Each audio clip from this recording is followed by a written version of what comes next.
Fala, fala pessoal, tudo bem com vocês? Aqui é o André Barreto, ressuscitando aqui um pouco o meu canal para falar para vocês sobre as eleições municipais de 2024, especialmente as eleições aqui de São Paulo, tá? Especialmente não, basicamente eu vou falar só das eleições de São Paulo mesmo.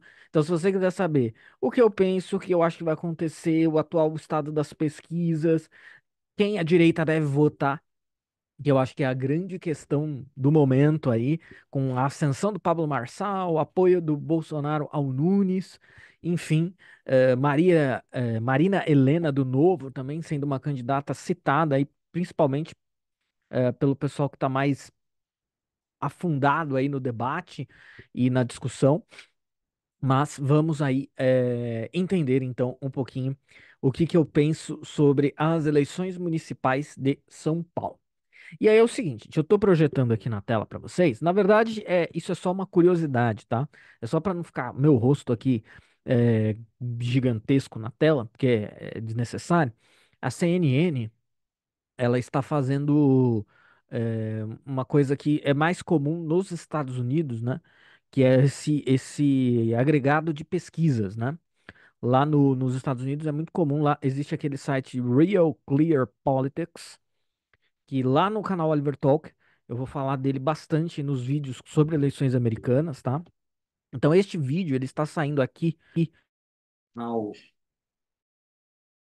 mortinho, porque lá no Oliver Talk a gente não está falando tanto de política do dia, nem de política e nem de política brasileira.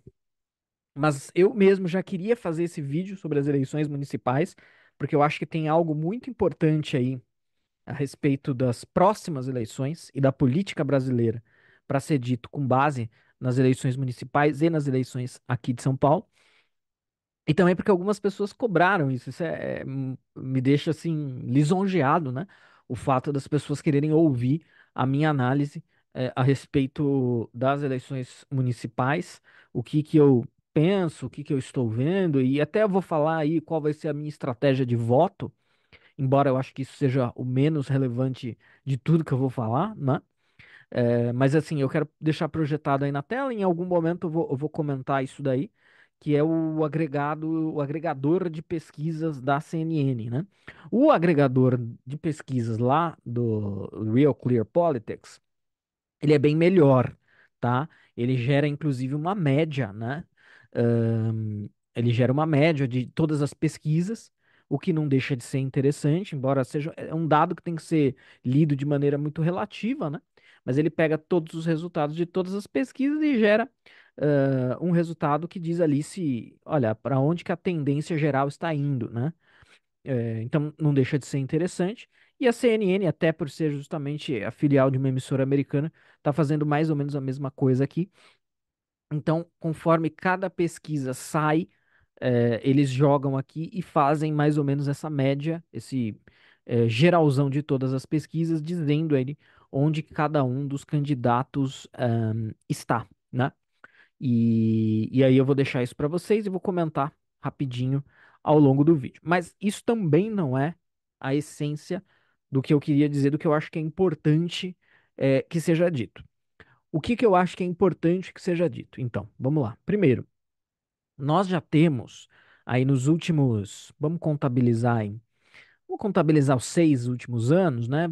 Da eleição do Jair até agora, ou talvez do impeachment da Dilma até agora, de 2016 a 2024, ou de 2018 a 2024, né, onde nós estamos, é, nós já temos muita coisa para observar, né?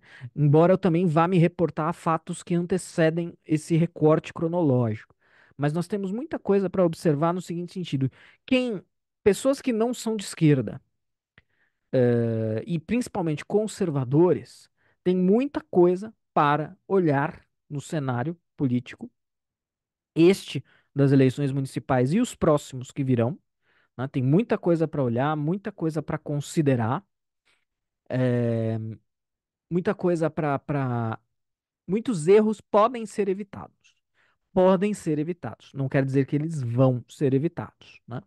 Então, por exemplo, nós estamos vendo aí o apoio do Bolsonaro ao Nunes, né? Essa semana esse assunto esquentou, né? O assunto de quem o Bolsonaro apoia esquentou, porque o Pablo Marçal se coloca como alguém é, é, que é simpático ao Bolsonaro e vice-versa, muito embora essa semana o Bolsonaro primeiro tenha dado uma mordida, depois primeiro deu uma soprada, depois deu uma mordida, né? No Marçal. Ele até disse: Olha, o Marçal é um cara legal, mas meu candidato é o Nunes, né? E aí, depois, com polêmicas subsequentes, aí ele falou: Olha, o Marçal não dá, é o Nunes mesmo, né? Ele reforçou o apoio ao Nunes. É, E assim, a grande verdade, né, gente? Isso mostra tudo isso, mas essa confusão toda, que já nos antecede em termos temporais, né? Porque em 2020 foi mais ou menos a mesma coisa, né? O candidato que o Bolsonaro apoiou em 2020 foi o Celso Russomano. E em 2020 o Bolsonaro estava na presidência, então tinha muito mais força para conceder esse apoio, até do que tem agora, num certo sentido, né? No sentido de poder oferecer algo que só quem está dentro da máquina pode oferecer, né? Muito embora eu considere que o apoio do Bolsonaro, 80% dele não é fruto disso, mas é fruto da sua própria pessoa. Mas veja, em 2020 o candidato era o Russomano, que era um candidato do Republicanos, do Centrão. O Republicanos é um partido que compõe o Centrão. Na propaganda do Republicanos, eles dizem que são um partido conservador ou um partido que tem pautas conservadoras, mas na verdade a ideologia do Partido Republicanos é o centrismo. E aqui a gente, para quem for totalmente leigo no assunto, né, esse centrismo que a gente fala, o centrão, não é exatamente um signo de moderação, tá? Porque normalmente centrismo está associado a isso, né? Olha, eu tenho posições centristas, tenho posições de centro. Não é isso que quer dizer centrão. Centrão quer dizer, na verdade, em termos de posicionamento, centrão quer dizer posição nenhuma, né? Centrão quer dizer a posição que o vento está apontando naquele momento. Se o vento está apontando mais para o lado esquerdo, o centrão vai mais para o lado esquerdo. Muito embora, por exemplo, a boa parte da bancada evangélica é constituída, os parlamentares eleitos são de partidos do Centrão, e aí tem uma agenda própria, né? Nesse caso, por exemplo, você vai encontrar oposição ao aborto, né? Que seria uma pauta conservadora. Mas assim, o Centrão em si, ele não tem isso, né? Isso não pode ser. Não dá para bater o martelo e falar, olha, as posições do Centrão são essas, essas e essas. Não. A posição do Centrão é a posição na qual o vento sopra. E nós temos o partido do Ricardo Nunes, né? O MDB, antigo PMDB, é o partido representante do Centrão por excelência. Nunca fizeram nem muita vênia para esconder isso, né? O MDB é um partido do Centrão, é o partido do Michel Temer, é o partido do Michel Temer que colocou, né, aquela figura no atual posto em que ela se encontra. Então, sim, mas o Centrão é isso, né? Eu vejo muita gente discutindo Centrão, né? Não, veja bem, a política é a arte do possível, a política do dia, ela é cruel, né? A política, assim, a lama política, né, do dia a dia, ela é cruel e você não consegue governar sem o Centrão. E aí eu venho falando, né? Você não, de fato, você não governa sem o Centrão. Mas caso você não seja o Centrão, ou você não seja do Centrão, você não governa sem, mas você também não governa com. Porque devido à robustez que eles têm, né? Assim, uma outra vantagem do Centrão é que normalmente a maior bancada é a bancada do Centrão, né? Então, nesse sentido, isso também é o sentido do não se governa sem o Centrão. Claro, você não governa sem a maior bancada. Então, sim, está implícito nesse cálculo que se faça concessões ao Centrão, né? Que se alie ao Centrão para que se haja alguma governabilidade que você possa avançar suas os tópicos da sua agenda, seja ela uma agenda de direita, conservadora, seja ela uma agenda de esquerda, progressista, woke, seja lá o que for, né? Mas, assim, a ideologia do Centrão é a não ideologia, é a ideologia do momento. Pagando bem, que mal tem, né? Essa é a ideologia do Centrão. Então, isso já nos dá um pouco da tônica do problema de se aliar ao Centrão, né? Então, primeiro, você vai ter que se render a isso. Segundo, você não governa com o Centrão, né? É, dá-se a ilusão de que se governa com o Centrão, mas você não governa com o Centrão. Você governa, de certa maneira, para o Centrão, né? E isso ficou muito claro numa fala do Ricardo Nunes, que eu poderia ter projetado aqui, mas vamos deixar isso, né? Não vamos nem projetar essas coisas para evitar qualquer tipo de problema. Em que ele fala o seguinte: vocês lembram de uma fala do Aécio Neves em 2014, na campanha para as eleições presidenciais, em que ele fala o seguinte: para a direita eu não vou, né? Porque o PSDB é o centrão também, num certo sentido, né? O PSDB é o centro. Claro, quando imperava o Teatro das Tesouras, o PSDB não era o centrão. Mas, assim, a posição centrista e do centrão do PSDB, ela se consolida quando o Bolsonaro quebra o Teatro das Tesouras em 2018, né? Com o rompimento do Teatro das Tesouras entre PT e PSDB em 2018, o PSDB ele vai de vez para o centro, né? Existe ali um romance momentâneo do PSDB com o Bolsonaro, mas que assim, quando as primeiras crises vêm, o PSDB deserta rapidinho dali, e vai para as fileiras do Centrão, ali de uma oposição centrista mesmo, né? Mas enfim, né? O Aécio já dizia, isso naquela época, onde ele poderia colher louros, né? Ele poderia colher vantagens digamos, ir mais para a direita, e capitalizar politicamente em cima disso, mas ele não o faz, mesmo em 2014, né? E isso me lembrou muito uma fala do Nunes, que foi dita recentemente, em que ele falou o seguinte: olha, eu aceito o apoio da direita, né? Eu aceito o apoio, mas as pautas não.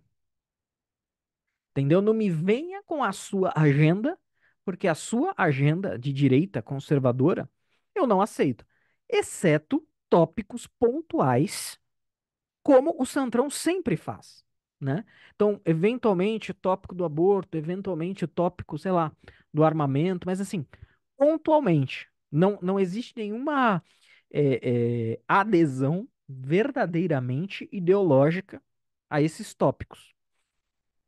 E aí, por isso que eu falo, você não governa com o Centrão mesmo. Você não governa sem, mas você também não governa com. Porque eles têm força o suficiente para querer o seu apoio, porque, por exemplo, no caso do Nunes, eu acho que ter o apoio do Bolsonaro e barra bolsonarismo é uma vantagem, mas assim, ele sabe, ele Centrão, ele MDB, ele Nunes, sabe o tamanho que ele tem, até onde ele vai com as próprias pernas, e ele sabe que isso é um pouco maior que a força do Bolsonaro, do bolsonarismo, a ponto de poder dizer isso, falar, ó, eu aceito seu apoio, eu dou alguma migalha, mas não venha com muita sede ao pote, não, porque para a direita eu também não vou, né? E essa não é mesmo a posição natural do Ricardo Nunes. Né? O Ricardo Nunes trouxe o Aldo Rebelo para o seu governo, a Marta Suplicy, que hoje é vice do Boulos, compôs o governo do Ricardo Nunes até outro dia. Bruno Covas manteve na Secretaria de Cultura um, é, um sujeito do PSOL durante o seu governo. E isso é muito característico do Centrão, né? E é muito estranho para alguém que está preocupado com uma agenda conservadora ser tolerante com isso. Claro, alguém vai dizer, mas aí é suicídio eleitoral. Se o sujeito não se rende ao Centrão, ele não vai ganhar. Claro, isso é verdade. Só que é preciso fazer algumas ressalvas e alguns meia-culpas aí. E aí eu acho que eu entro na essência do meu argumento e naquilo que eu venho batendo nas minhas redes sociais e vou bater até o fim das eleições. E aí eu vou falar também um pouco qual vai ser o meu posicionamento geral nas eleições. É, você é preciso se render ao Centrão, principalmente quando você não construiu uma alternativa, né? Então, beleza, temos que nos render ao Centrão, porque senão o Boulos ganha. Sim, no cenário que está posto aí, isso é fato, isso eu concordo. Eu concordo. Ou você se rende ao Centrão, ou o Boulos ganha. Beleza, ok. Mas isso é verdade num contexto onde uma alternativa não foi construída. Não podemos deixar de fazer essa ressalva. Não é muito fácil. A todo ciclo eleitoral, não, temos, se você não, sem o Centrão não se governa. Não, temos que compor com o Centrão, senão o PT ganha. Temos que compor com o Centrão, senão o Boulos ganha. Poxa, de ciclo em ciclo eleitoral, a gente vai estar preso nesse dilema sempre. A gente vai estar preso nesse dilema o tempo todo. A gente nunca vai escapar disso. Nunca vai ser construído algo capaz de escapar dessa dinâmica, né? Isso é muito frustrante, assim, não sei se isso vai chegar até essas pessoas, né? Mas tem a galera do bolsonarismo mais, assim, histriônico, obviamente que já tá totalmente encampada no Nunes, mas eu não sei se eles vão ser capazes de conceder esse ponto que eu estou falando aqui agora, né? Mas e aí que entra a minha restrição total ao Nunes, né? Eu não irei votar no Nunes, de jeito nenhum. Não vou, não me recuso, tá? Não irei votar no Nunes, não irei fazer campanha contra o Nunes, tá? Então entendam isso tudo que eu estou falando aqui como uma explicação, tá? Isso daqui não é um vídeo anti-Nunes, tá? Quer votar no Nunes, vota, quer votar no Marçal, vota, quer votar na Marina Helena do Novo, vota, quer votar em quem você quiser, vota, quer votar no Boulos, no Datena, vote em quem quiser. Isso aqui não é um vídeo nem de campanha para nenhum candidato, nem anti nenhum candidato, mas eu criei algumas premissas básicas para mim mesmo nessas eleições, e o porquê delas é o centro do meu argumento, que eu acho que é aquilo que vocês devem prestar atenção. Mesmo que o preço seja a eleição do Boulos. E eu vou explicar por quê. Mas voltando. Eu não irei votar no Nunes, não irei fazer nem campanha a favor, nem campanha contra o Nunes. Mas se perguntado, e as pessoas estão me perguntando, eu vou dizer isso que eu estou dizendo. Nunes, não. Ah, mas é Boulos e Nunes. Eu vou de nulo. Eu vou de nulo. Ah, mas isso vai contribuir com a eleição do Boulos. Dane-se. Não estou nem aí. A eleição do Boulos, a eleição do Lula é uma consequência de uma série de erros e esses erros precisam ser pagos e corrigidos para que isso não aconteça novamente. E especialmente no caso do Boulos e no caso da esquerda, o Boulos já disputou a eleição passada, ganhou uma robustez enorme. Eu não acreditava que o Boulos iria para o segundo turno nas eleições anteriores e ele foi, né? Ele acaba perdendo para o Covas, que estava doente. Houve um elemento de comoção ali no voto ao Covas, tá? Mas o Boulos ganhou corpo. Nessas eleições, vamos analisar, né? Vamos ver. A esquerda ela não tem problema de fazer esse tipo de sacrifício que eu estou dizendo. A esquerda não tem o menor pudor em fazer. Veja quanto tempo o Lula demorou para chegar à presidência. E tempo suficiente para se constituir o Teatro das Tesouras, que é uma coisa que eu vou voltar, vou explicar brevemente o que é e vou voltar daqui a pouco, né? Então, Nunes, não farei campanha, não nem contra nem a favor, não votarei e quando perguntado eu vou queimar, digamos assim, né? Se o sujeito vier com, se por algum motivo a pessoa tiver interesse em saber a minha opinião a respeito, ela vai sair e ela se convencer pelos meus argumentos, ela vai sair mais cética do voto ao Nunes do que quando ela começou a me perguntar. Ah, mas como eu disse, isto pode custar a eleição em São Paulo. e dá-la, né, digamos assim, para o bolso. Não estou nem aí. Que seja. E eu vou explicar isso melhor. Por quê? Né? E por que esse posicionamento? Porque é o seguinte, gente, por causa de duas coisas. Primeiro, nós precisamos retomar o ciclo. Em 2018, foi possível. O Bolsonaro não tinha o apoio do Centrão ainda, enquanto candidato em 2018. Depois que eleito, depois de eleito, com uma boa votação,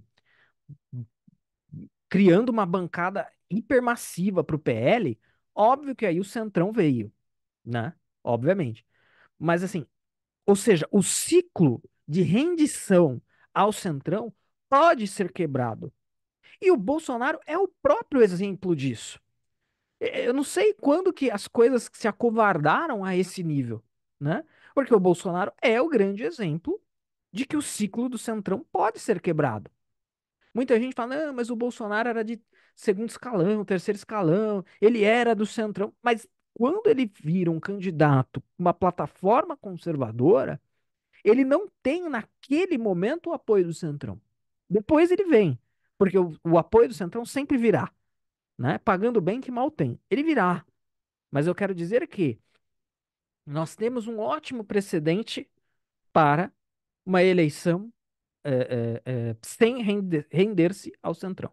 Então, se toda vez você se rende, toda vez você se rende, só existe um grupo beneficiário disso, que é o próprio Centrão. Se nós não questionarmos este ciclo, o Centrão não vai, porque está benéfico para ele. O Centrão pode se dar ao luxo de dizer, como o Nunes disse, ah, que ele aceita o apoio, mas não aceita as pautas. Para que que eu vou aliar com alguém que está mostrando um grande dedo do meio para mim, falando, ó, pega as suas pautas e enfia naquele lugar. E eu sou obrigado a me aliar a este sujeito. O sujeito fez videozinho de campanha para Joyce Hasselman. A Joyce Hasselman é uma das primeiras do Bolsonaro, a, a, a base governista só fez bobagem. E agora o sujeito vai lá e apoia. E aí vem ainda uma massa de bolsonaristas. Não, se falou, tá falado. Temos que apoiar. Isso daí, gente, eu acho que eu tenho certeza, porque a gente não sabe a que tipo de chantagem, e com qual teor o Bolsonaro está se submetendo nos bastidores. De repente, ele estava esperando que a massa dele é, é, é, é, se levantasse contra isso, porque ele não pode. Mas aí não, a massa vai lá e aplaude. Eu tenho convicção que se ele mudasse de ideia e falasse para votar no Boulos, essa galera ia falar que todo mundo que não votasse no Boulos é idiota também. É traidor, é falsa direita, direita burra, essas bobagens que só existem na internet também, não são muito relevantes aqui. Então, primeira coisa, se este ciclo não é interrompido, nós ficamos reféns dele para sempre. Primeiro ponto. Segundo ponto, Teatro das Tesouras. O que é o Teatro das Tesouras? O Teatro das Tesouras é uma dinâmica de falsa oposição, que é o que ocorreu por grande parte do tempo entre PT e PSDB, ali na redemocratização. Fernando Henrique e Lula compartilharam palanques, um é um social-trabalhista, o outro é um social-democrata, e os dois, portanto, são ali uma espécie de oposição controlada um ao outro. Um teatro de esquerda, 50 tons de vermelho.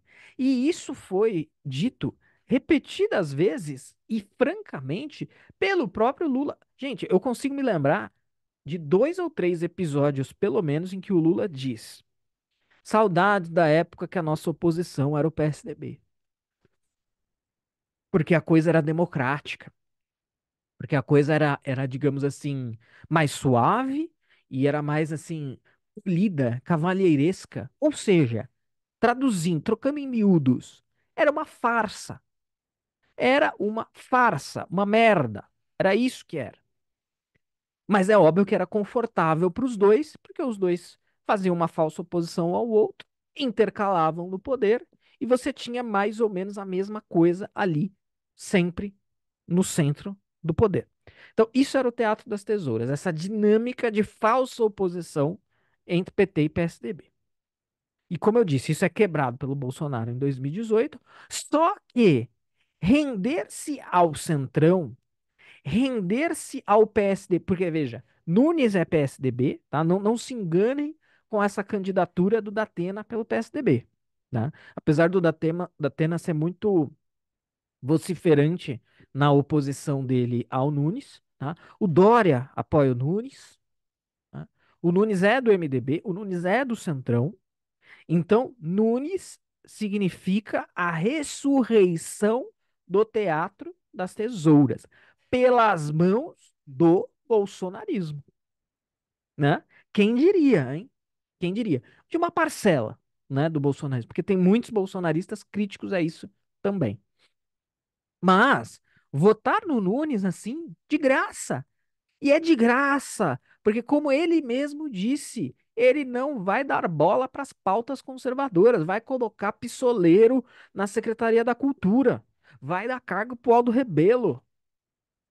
Ele vai continuar rendido aos tópicos progressistas, woke, de ideologia de gênero e por aí afora. E vai dar uma migalhinha de alguma coisa de aborto, de segurança, sei lá, para essa gente. Então dá de bandeja o apoio, o voto é ressuscitar um teatro que vigiu no Brasil por 20 anos e você está se vendendo por banana. O Michê não tá nem sendo caro, tá sendo baratinho. Por uma dúzia de banana você tá se vendendo, tá? E aí a gente ressuscita isso. Você coloca esse cara na máquina, sabe-se lá Deus quando que nós vamos tirá-lo de lá. Não digo ele, porque ele não importa. Ricardo Nunes é uma colher suja, né? Ele não importa. Não importa quem ele é. O que importa é o centrão, o partido, né? O MDB, o apoio de bastidor. Tudo de ruim está apoiando o Nunes. MBL, Dória, Joyce Hasselmann, coisas que todo bolsonarista deveria se opor, porque tudo isso cuspiu no Bolsonaro e no bolsonarismo.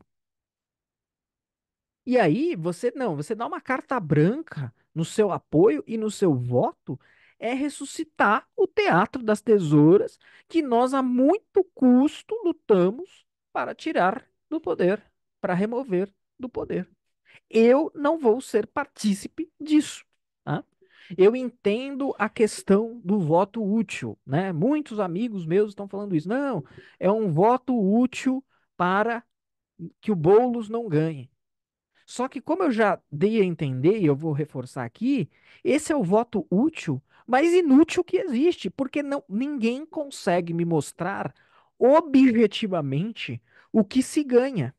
E eu já falei aqui, você ganha, na verdade, uma rejeição às suas pautas, você ganha uma abertura do governo a nomes e ideias hostis ao que você defende, você ganha uma banana. Eu queria saber, voto útil, mas cadê a utilidade desse voto? Eu não consigo ver, não consigo enxergar, não consigo conceber. Então não me venha com essa história de voto útil, porque não tem. Ah, mas o Boulos vai ganhar. Dane-se. Se o Boulos ganhar, pode ser o fim da carreira política do Boulos. O fim da carreira. Porque o PSOL, onde o PSOL consegue cargo majoritário, ele faz governo tão ruim que ele nunca mais volta.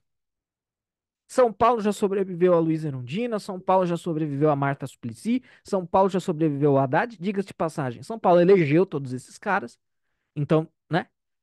Se eventualmente o Boulos for eleito, vão se passar 4 anos, ele vai ser defenestrado da prefeitura e até lá a gente espera que um bom nome seja construído e possa ter uma representação da nossa agenda com nossos valores, nossas ideias e as nossas pautas. Se a gente entrega de bandeja o voto pro Nunes, não há a menor garantia. de que isso vai acontecer. Sabe o que que vai acontecer em 2028? Vai ter outro Nunes lá. É isso que vai acontecer. Vai ter outro cara, vai ter o outro Celso Russomano, o que eu disse. Nós vamos ressuscitar o Teatro das Tesouras. É isso que vai acontecer. E, e nisso eu não vou participar. Ponto. E para mim, quem está fazendo esse voto útil, na verdade, está fazendo um voto inútil. Você está dando o seu voto a troco de nada.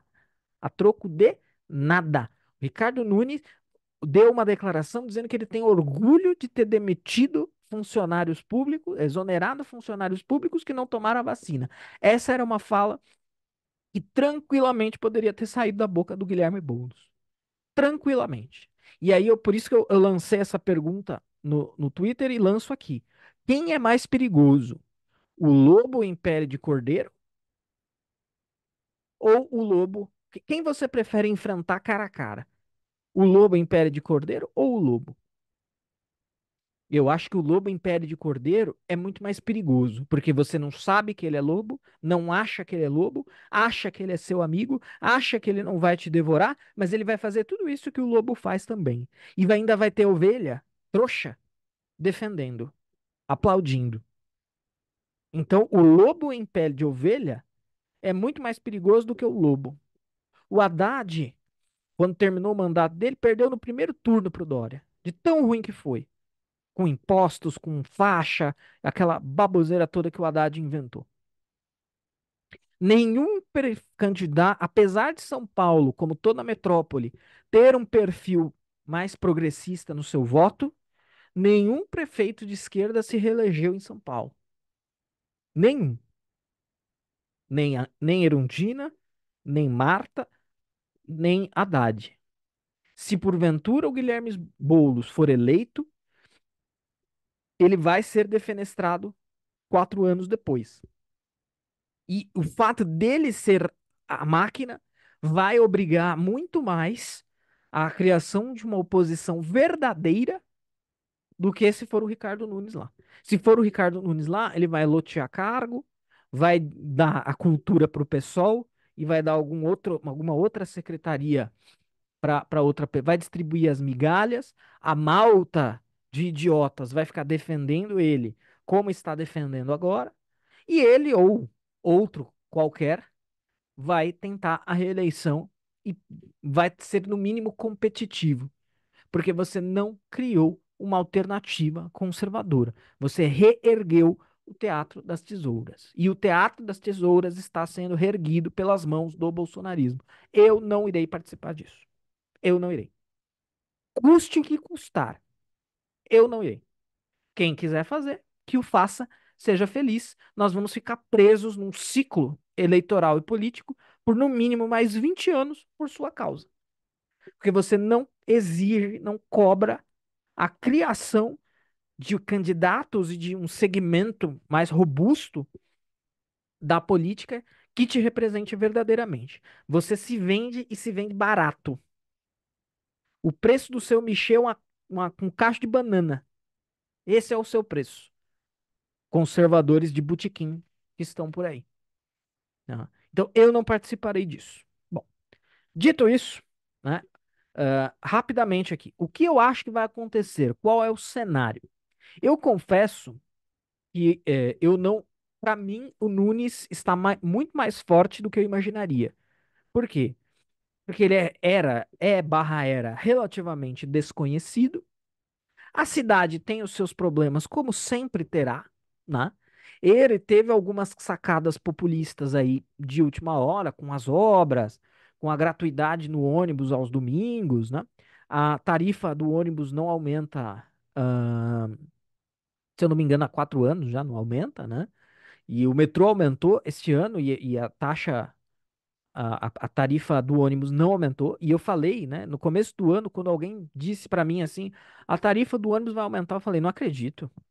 Se não aumentou ano passado, não vai aumentar esse ano, que é ano eleitoral. Ele vai deixar para aumentar ano que vem, ele ou o candidato que venha a se eleger. Mas aparentemente esse trabalho de base está surtindo efeito, né? Tem também o fato de que o Guilherme Boulos tem uma rejeição muito grande, né? Tem uma rejeição, se eu não me engano, eu não me lembro agora a rejeição, mas assim, é uma rejeição grande que quase inviabiliza a sua eleição de fato no segundo turno, especialmente se o candidato for o Nunes, né? Existe a questão do fenômeno Marçal, mas eu acho que no frigir dos ovos, eu não tenho certeza. Assim, se eventualmente o Marçal consegue alcançar o Nunes, aí é um problema. E aí, de fato, nós temos um problema. Agora, se no fim, ao fim e ao cabo, forem para o segundo turno Nunes e Boulos, eu acho que o trabalho do Marçal favoreceu o Nunes. Né? Porque, primeiro, porque eu acho que quem vota no Pablo Marçal não vai votar no Boulos, mas talvez vote no Nunes. Em primeiro lugar. Mas nem é isso. A maneira com que o Marçal tá conduzindo uma coisa assim mais disruptiva, para usar um adjetivo generoso, ou mais no ritmo da algazarra, em ritmo de festa aí, né, para se referir ao saudoso Silvio Santos, eu acho que ele favorece o Nunes, porque assim, esse cara é louco. Eu vou votar no que parece mais moderado, né? No que parece mais sério. E aí, se tem uma coisa que os políticos profissionais e os políticos do Centrão sabem fazer, é passar essa imagem de seriedade, de postura, né, pública, etc. Os caras do Centrão conseguem fazer isso muito bem. É, Então, eu acho que tudo depende um pouco disso. Para o Boulos ganhar o segundo turno, é muito difícil. É muito mais difícil do que eu estava disposto a admitir e imaginar. Porque a rejeição é muito alta. Se a gente pegar aí, né, nós temos o quê? No dia 8/8, deve estar para sair pesquisa aí a qualquer momento. Nós temos esse quadro, né? Nunes com 24, Boulos com 22. Os dois estão tecnicamente empatados, porque as margens de erro aí costumam ser 2 ou 3 pontos, né? Então, se a gente descontar 2 do Nunes e der 2 para o Boulos ali, mas a coisa está por ali, né? Só que nós temos Datena e Pablo Marçal com 13% cada. E eu acredito que, eu tenho convicção aqui, o voto do Marçal num segundo turno, considerando este quadro, ele vai 80% para o Nunes, 5% para o Boulos e o resto vai para o nulo. O voto do Datena, eu acho que é mais dividido, porque esse voto ele é muito do Datena, ele não é do PSDB. E como o Datena tem uma voz contrária ao Nunes, né, praticamente a plataforma do Datena é ser anti-Nunes, me parece que talvez seja mais dividido. Mas eu não vejo também o sujeito disposto a votar no Datena como automaticamente disposto a votar no Boulos. Então, eu acho que vai ter uma divisão mais igualitária. O voto da Tabata, eu acho que ele é mais propenso a ir para o Boulos, mas não integralmente. Mas veja, dos dois subsequentes, a maior parte vai para o Nunes, né? E da Marina Helena do Novo, que é só 3%, mas se for para alguém, vai para o Nunes e não vai para o Boulos.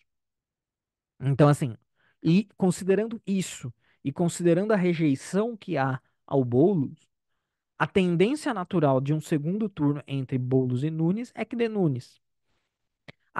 Isso eu tô falando assim, a tendência geral, a parte de toda a questão ideológica que eu falei anteriormente. Porque, obviamente, o povão que está preocupado com o preço da passagem de ônibus, com o buraco na rua, a lâmpada queimada do poste, ele não tá nem aí para a questão do Teatro das Tesouras, né?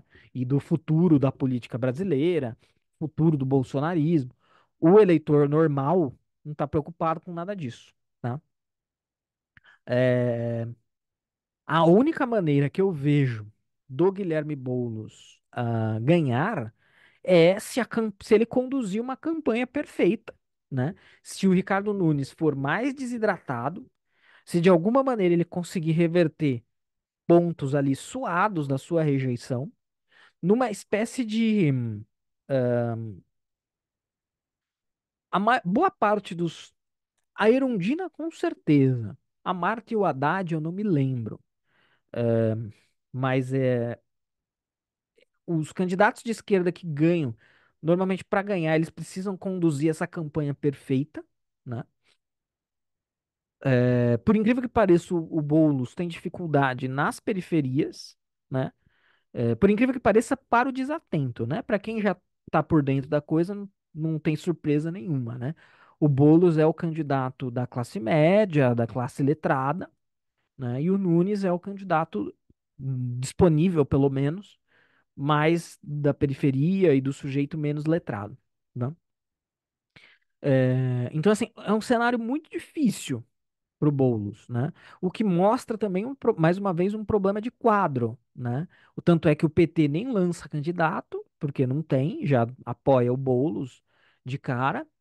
É, São Paulo tem o traço que toda a metrópole tem, de ser mais, de ter ali um lean, né? Como eles dizem nos Estados Unidos, leaning to the left, né? Tem uma inclinação para a esquerda, mas essa inclinação não é forte o suficiente. As pesquisas mostram, né? Eu acho que 33% do eleitorado paulistano se identifica como de esquerda e só 24% se identifica como direita, né?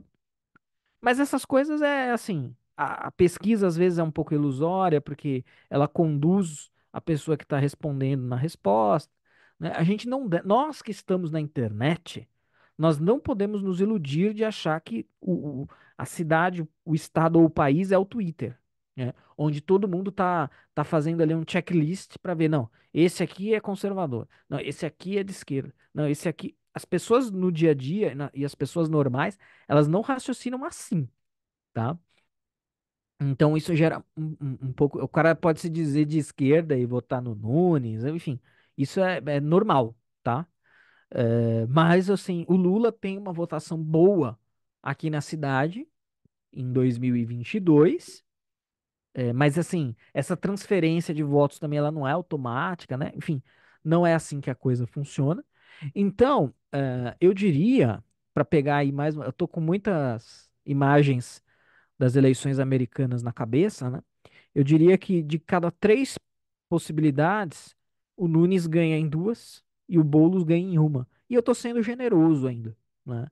Eu acho que se o, o, o o segundo turno for entre Nunes e Boulos, o que nós devemos ter é a eleição do Nunes. Mas veja, a entrada do Datena e do Marçal na disputa, quando os dois não estavam, existia uma possibilidade de não ter segundo turno, né? Parecia que o Nunes estava numa curva de ascensão e talvez a gente pudesse não ter segundo turno. Com a entrada do Marçal e do Datena, esquece. Nós teremos segundo turno, porque esse voto mais natural para o Nunes se pulveriza entre esses dois candidatos, né? O que inevitavelmente empurra as eleições para o segundo turno. O que é uma vantagem, né, para o Boulos, né? Porque permite aí mais tempo de campanha, alguma coisa pode estourar, alguma coisa pode pipocar e ele pode conduzir essa campanha perfeita ali que o faça ganhar no limite, né? Mas é isso, né? Se a gente observar aqui é, o, a tendência ao longo do tempo, né? Ó, em 12 de outubro de 2023, o Boulos tinha 29 e o Nunes tinha 19, né? Então, todo o movimento. E o Salles tinha 11. Né? Nessa época ainda tinha o Salles e o Kataguiri como nomes nas pesquisas, né? Depois esses nomes vão saindo, né? Uma parte desses votos vai migrando para o Nunes e o Boulos vai desidratando, até chegar, por exemplo, aqui ao dia 2 de junho, não, 20, 26, 27 de junho, onde o Nunes tem 25, o Boulos tem 23, mas aqui o Datena e o Marçal já estavam, né? Sei lá, deixa eu ver aqui. Em 30 de maio, o Nunes tinha 28. É que aqui o Marçal também já estava, né? Até antes do Marçal é aqui, né? Ó. 28 de maio. Boulos 28, Nunes 26, Tabata 10, Kim 7 e Marina Helena 4, né? Mas enfim, né? o cenário me parece em grande parte favorável ao Nunes. Então, o que mostra que a minha análise realmente é uma análise desinteressada, né? Apesar de tudo que eu disse, parece, se tudo transcorrer normalmente, ao fim e ao cabo, o Nunes vai ganhar, né? Ah, o que eu acho que ele faria de qualquer forma, mas me incomoda esse apoio, essa rendição bovina a um cara tão ruim para uma agenda conservadora quanto o Nunes. Esse é o grande ponto, tá? A galera se rendeu muito fácil, né? O que eu acho que diz muito sobre as capacidades estratégicas, intelectuais e políticas desse flanco conservador. Né? Isso tudo é claro, né, gente? Só uma pequena ressalva aqui. Para quem está preocupado com eleições, né? Porque eu tenho muitos amigos que trabalham com essa tese, que é perfeitamente razoável, de que, na verdade, toda a eleição toda e todas elas sempre será um teatro, né? Então, pouco importa também quem ganha, o que faz muito sentido, né? Porque o bastidor é muito mais importante e muito mais determinante do que o teatro do lado externo das cortinas, né? Então, meus caros, era isso que eu queria compartilhar com vocês. Isso eu posso, que eu compartilhei, eu pude compartilhar com toda a tranquilidade do mundo, porque essa minha visão não vai mudar, tá? E o mesmo se aplica, num certo sentido, para vereadores, tá? Eu não vou votar em nenhum tipo de aventureiro, candidato palhacinho, eh, candidatos libertários, né? Chega a ser uma piada, né? Falar isso. Essa fase acabou, né? Essa fase da mitada, né? Não, vou votar no candidato mitador. Não, eu quero que o candidato mitador se exploda, né? Não tô nem aí pra ele, acho que não vai ter relevância nenhuma e eu não vou dar um cargo de graça assim para essas pessoas, tá? Eu não vou. O que cada um vai fazer, que faça, seja feliz, não me enche o saco. Mas para quem estava aí solicitando a minha opinião, aí está. Vejo vocês lá no canal Oliver Talk. Lá eu já comecei e vamos fazer até as eleições americanas uma série de vídeos, que é uma coisa que as pessoas me cobram também, né? Que eu faça não só de análise, mas de história, né? Enfim, uma série de coisas a respeito das eleições americanas. Vejo vocês lá e não aqui, mas esporadicamente aqui também. Um forte abraço a todos, boas eleições e não contribuam para o retorno do Teatro das Tesouras, se não sabe o buraco que você está se metendo. Um forte abraço e até lá.